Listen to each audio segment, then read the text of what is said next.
The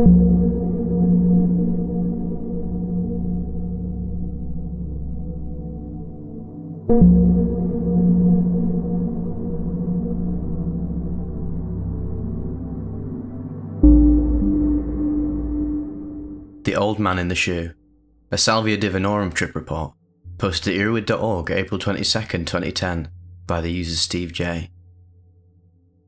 Prior to this experience, I'd done quite a bit of reading about the potential effects of salvia, including many first-hand accounts. I had some skepticism that I would encounter the intense effects described in these stories, and thought my own experience might be fairly low grade. I was wrong. This experience occurred on a Friday night, alone in my apartment, about 10:30 p.m. I was in a calm and reflective mood, and in what I felt was a good frame of mind for my first encounter with salvia. Since I had no idea what to expect, I prepared my apartment by clearing pathways throughout the place, in case I began to move recklessly. I pushed furniture away from the centre of the room, leaving no obstructions anywhere. I dimmed all the lights, poured myself some iced tea, laid a pen and paper on the table, and put on the first disc of Keith Jarrett's solo piano concert in Bremen, one of my favourite pieces of music. I began to prepare the leaf in a standard wooden cannabis pipe. I sat down at my kitchen table, which was only a few paces from the recliner that I was prepared to sit in once I had smoked. The recliner faced the stereo and speakers, which sat in a cabinet, which will come into play later. The amount in the pipe made me think I would probably have to take 2 hits to consume it, so that was my plan. I took a couple of deep breaths and exhaled the air from my lungs, then used a disposable lighter to fire up the bowl. The smoke was immediately harsher than pot, and of a different character, and as it went to my head, I thought 1 hit will likely do this, and slid the integrated top of the pipe closed. It was sort of difficult to hold in, but I had read you should hold it in for 30 seconds, so I was sort of counting the seconds and rose up from the chair planning to sit in the recliner. At about 20 seconds, I simply released it, and essentially at the same time, broke from any sense of the reality I was in when I took the hit.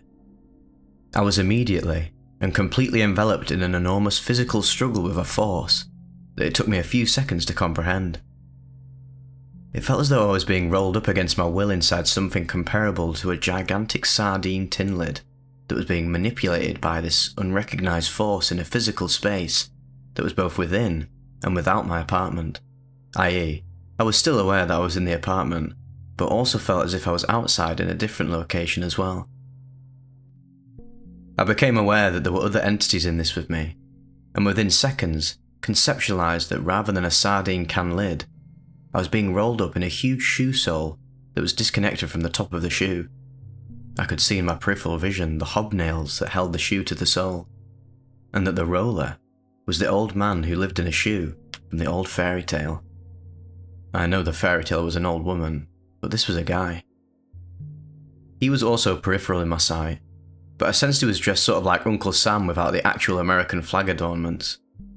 Also with me inside this, rolling up, were apparently the proverbial kids who lived in the shoe, but they were not clearly recognised as such. This was more of an awareness than a direct physical observation that there were actual children there with me, but their presence was undeniable. The shoe sole was not just pliable leather, but was made of a very hard steel-like material that was obviously taking godlike strength to twist and bend in this relentless way. The force was so overpowering that I felt as if I had to fight with all the strength I could summon to resist being destroyed by this action. The children in the shoe who seemed to be laughing at first became terrified, and essentially disappeared behind me in this rolling up process. I turned away from the force and tried to reach my apartment door, again, only a few paces away from where I was, but I was unable to move in that direction easily. I continued to be aware that I was both in the apartment, but also that another reality and physical space was existing inside the apartment as well. I crumpled to my knees as the force increased, and this is where I felt I had the most intense breakthrough. Any reality I had before was in that moment replaced by the sheer and terrifying certainty that this was not a dream or drug-like experience, but that I had somehow opened a hole in my known reality that allowed a true reality to reveal itself, that showed me how everybody ended up that this old man in the shoe was the supreme being, who had ultimate control, and this is what he did. If you opened the hole, he destroyed everyone by rolling them up, and then, well, what he did, I didn't even know. But I was absolutely certain in that moment that something had happened that was going to destroy me, and I was helpless to stop it. As the rolling progressed, it felt to me as if the very fabric of reality itself was being rolled up behind me and was swallowing me up whole. It occurred to me later that it was kind of like in the old cartoons where everything gets sucked into a hole in the ground. The earth, the trees, the buildings, everything. And then goes pop, and it all disappears into the hole. But in the midst of it, there was no sense of anything cartoonish. I couldn't really think about specific loved ones or anything else.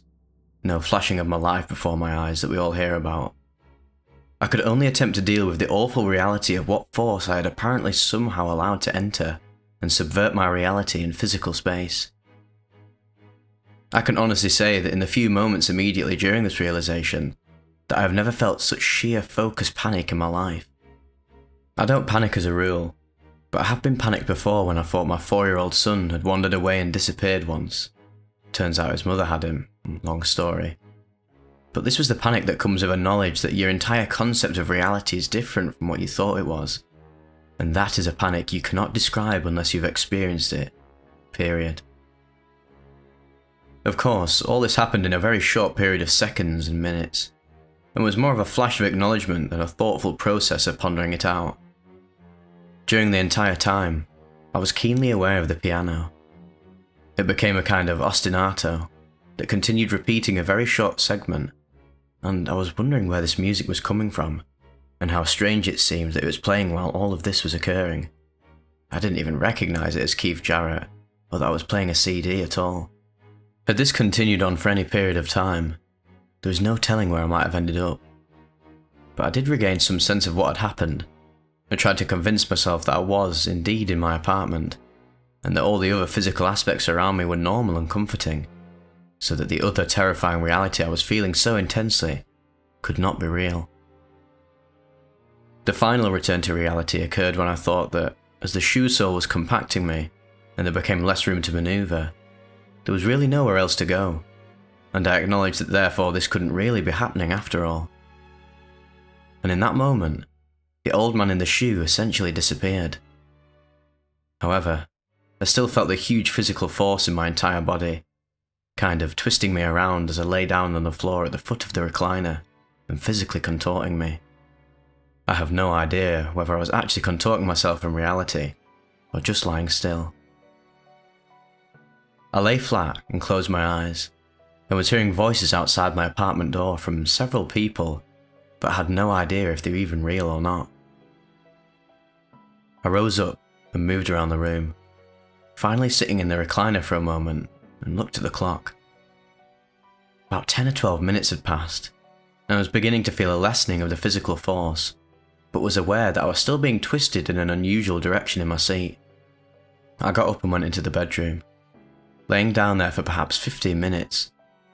But by this time, the entire experience was melting away, and I was being left with an amazed sense of wonder that such a tiny amount of vegetable matter had thrust me into such an incredible place. I lay there for a short while, then got up and went back into the living room, where I immediately noticed that the stereo and TV cabinet had been pushed back about 2 feet at a 45-degree angle from where it was before the experience. This confirmed for me that I'd been locked in a fierce physical battle with an entity right there in my living room only about 30 minutes before. But that was the only sign of a physical struggle. I only wish that I had a video of what it might have looked like during that time. I began thinking that things were only as scary as they seemed, because I resisted the force being applied to me, and that trying this again, I would have to be very clearly relaxed more as the effects take hold, assuming I can, and probably should be sitting as I smoke the salvia, since perhaps the upright posture at the onset had something to do with the forces being applied. Since this was my first time, and that I was slightly skeptical of the intensity I would feel with what I thought was such a small dose, I was completely knocked out of my socks by the magnitude of the experience as it began to occur. As I write this the next morning, I remain pretty shocked by what happened on such a small dose. I'm not normally someone who has lots of fears of a physical nature, but it is interesting that I've joked with friends that my greatest fear in life is to be eaten up by an animal, and that I confront this fear all the time by camping in the wilderness alone. Perhaps this vision was somehow related to that subconscious fear being propelled into the conscious, but my guess is that the vision is somehow more related to the fact that I'm at a place in my life right now in which vast contradictory forces are at work on me, and that the old man in the shoe was a manifestation of the combination of those forces overwhelming me. I admit, it has been at least 15 years and probably more since I took acid, and at the age of 52, maybe I'm just not set up properly for this kind of trip anymore. I've taken many hallucinogens in my life, including LSD, mescaline, mushrooms, etc., and smoked pot for 35 years, but I have never experienced such a break from reality, particularly such an intense visual and physical break, over which I felt I had absolutely no control. The brutish physical force that I felt was being applied to me as the shoe sole continued to be forced over and around me was unlike any I've ever experienced in any setting or physical contest, awake or dreaming. I will definitely do this again, probably without music and even less light, to create a very soothing and placid atmosphere. I may even want to use a sitter, but haven't decided yet. My hat is off to the power of Salvia, and I have enormous respect for what it appears to be capable of inducing. I'm not at all certain that I would want to consume more than I did in one sitting, but experience may temper that. I am anxious to see if a more meditative state could be achieved, and undoubtedly knowing myself the way I do, the frightening aspect of last night's trip will lessen in my memory, and I will be returning to Salvia soon to see what else it holds in store for me.